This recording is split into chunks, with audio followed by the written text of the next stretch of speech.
मीठा पान में आपका स्वागत है। नमस्कार दोस्तों, मैं रोहित सागर और आज आप लोगों के बीच में लेकर के एक गीत आया हूँ, जो कि आप लोग इस गीत को सुनिएगा और अपना प्यार दुबारा आशीर्वाद दीजिएगा।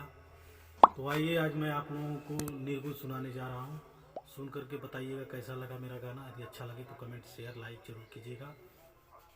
आइए, मैं आप लोगों को सुना रहा हूँ।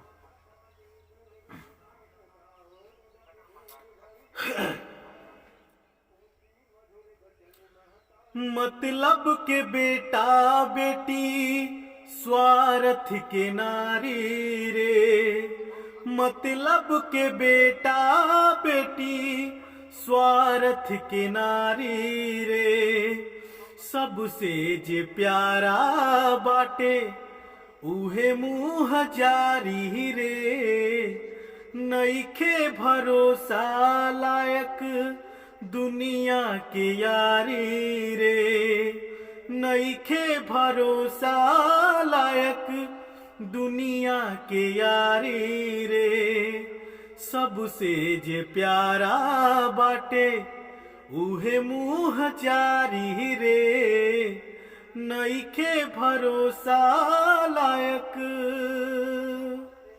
सेनुरा सिन्होरवा तोहार फेंक दी नारी, असगुन लेखा तोहके मांग से उतारी।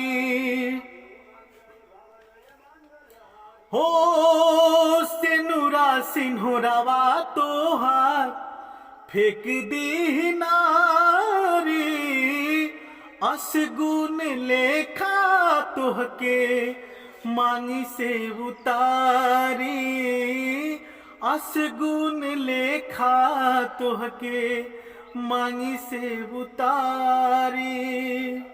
बस खाली 13 दिन ले हो,